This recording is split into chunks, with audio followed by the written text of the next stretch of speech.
guys, it's Miss Debbie from the Appomattox Regional Library System, and today I have a super fun craft for all of you. We are going to learn about pour painting. Now this is a super fun craft with my teens in mind, and right now you're looking at examples of all the different types of pour painting you're going to learn about. I'm going to do 3 different tutorials, and it's going to be super exciting. After this, I'm going to have a list of all the supplies you're going to need for pour painting. All right, let's get to it.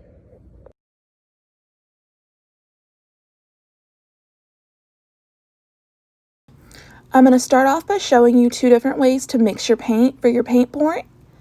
And this first one is if you have pour medium.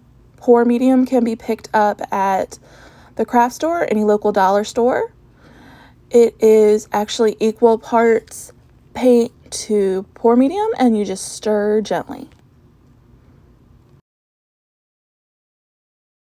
Next, I'm going to show you the glue method. And the glue method is the same amount of paint and glue and then half as much water, and again, stir gently so you don't get a ton of bubbles. The purpose of this and the pour medium, either one, is so that your paint flows freely and so the colors don't muddle. Now I'm going to show you how to layer your paint for the next 2 tutorials. Now, what you want to do is just gently pour your paint into the cup in any order you like, and it will look like it's mixing, but I promise you it's not because of either the glue or the paint medium. All right, and it's ready to go. With this method, you just need to pour your paint out onto your canvas gently. I recommend a figure 8 pattern just to get it all over. And then you want to start tilting your canvas. And you can tilt it in any direction as much as you like. You just want to cover your whole canvas. And if you don't like something, you can always tilt your canvas until it falls off.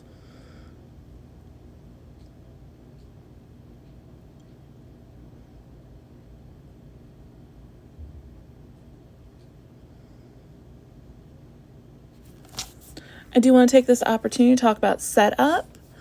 I have my canvas sitting on top of 2 glass jars, and I do have my tray to catch all of the paint. I recommend this setup, although it is not required.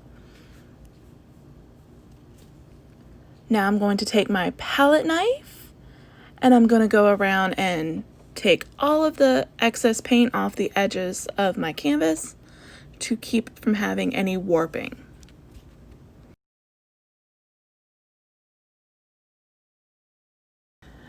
Next, I will be showing you the blind pour method. With this method, you flip your canvas upside down onto your cup of paint. Firmly grasp the cup of paint, holding it onto your canvas as you flip your canvas back upright. Then you pull your cup up and release all of the paint. This method allows for the most organic shapes, but it does have the least amount of artist control. Just like before, you begin tilting your canvas to allow the paint to flow all over it. And once you have your canvas completely covered, you'll be done, and you'll go ahead and scrape along the edges with your palette knife. You'll notice I had to touch up my corners because I had waited too long before mixing my paint and pouring it. If this happens to you, you can always add a bit of water to your mixture to loosen it back up.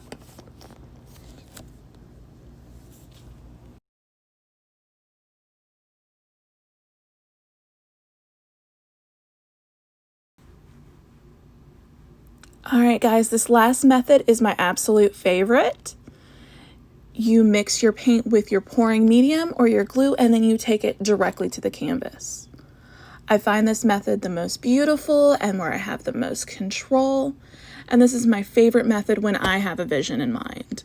When I don't just have a group of colors I want to use, but I'm like, I know I want this color to be the main focus, and the rest of the colors are just backups and meant to accent the other colors. This one, my vision in mind was actually an old school Wonder Woman.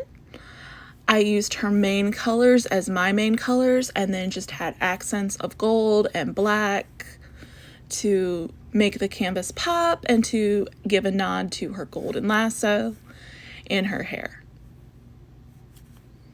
I hope you enjoyed my video, and I do recommend with all of your pour paints allowing at least 24 hours to dry, and you will notice that your canvas becomes resin-like, and that is exactly what you want. I hope you guys enjoy this video, and please, please, please post the ones you made on our Facebook so we can see. All right, thank you guys so much.